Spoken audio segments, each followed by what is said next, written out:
Bạn chỉ điểm số video nàyខ្ញុំនិយាយអំពីការសុំជំនួយបាទរាល់ថ្ងៃគ្រូក្បាលគិតតែរឿងសុំជំនួយ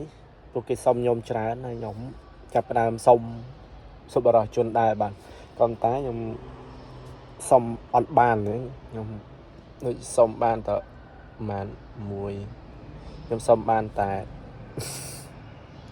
ទៅ 3 នាក់បាទអត់តែបានគ្រប់ចំនួនទេខ្ញុំសន្យាសាលាមួយខ្ញុំថាឆ្នាំក្រោយខ្ញុំនឹងទៅជួបគាត់រឿងសុំទាំងហៅនឹងឯងខ្ញុំបានសន្យាថាឆ្នាំក្រោយក៏ប៉ុន្តែប្រសិនបើខ្ញុំសុំបដាទៅគ្រប់ចំនួនទាំងហៅដែលគាត់សុំគឺចំនួន15ទាំងហៅប្រសិនបើសុំសប្បុរសជនបានមុនរយៈពេលគម្រប់គួរមួយឆ្នាំខ្ញុំនឹងទៅជួបហើយបាទកុំបាក់ដល់ឆ្នាំនឹងគឺយើងទៅជួបហើយបាទតែអ្វីដែលជាក់ស្ដែងខ្ញុំសុំអត់ទាន់បានទេហើយខ្ញុំក៏លើកដៃសុំទោសហើយក៏លើកដៃសូមបងប្អូនផងដល់សប្បុរសជនទាំងឡាយបើសិនបើស្រឡាញ់រាប់អានរូបខ្ញុំបានមិនស្អប់រូបខ្ញុំហើយគ្រប់ត្រូលនៅទង្វើដែលខ្ញុំធ្វើនឹងសង្ឃឹមថាបងប្អូនអ៊ំពូមីងនឹងមានចិត្តសប្បុរសធម៌ជួយដល់ខ្ញុំខ្លះជួយឧបត្ថម្ភថវិកាខ្ញុំខ្លះហើយ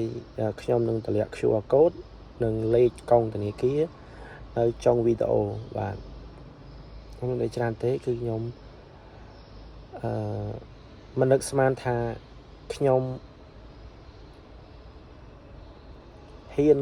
សុំលុយបងប្អូនអ៊ំពូមីងតាមរយៈវីដេអូនឹងសោះវាមិននឹកស្មានថាខ្ញុំត្រូវធ្វើអញ្ចឹងប្រហែលជាខ្ញុំអសមត្ថភាព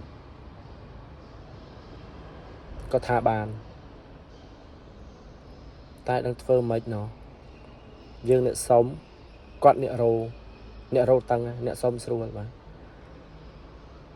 ហើយអត់មានអីច្រើនទេបញ្ជាក់ម្ដងទៀតកងធនាគារនិងQR code និងលេខកងធនាគារខ្ញុំនឹងដាក់ក្រោយវីដេអូ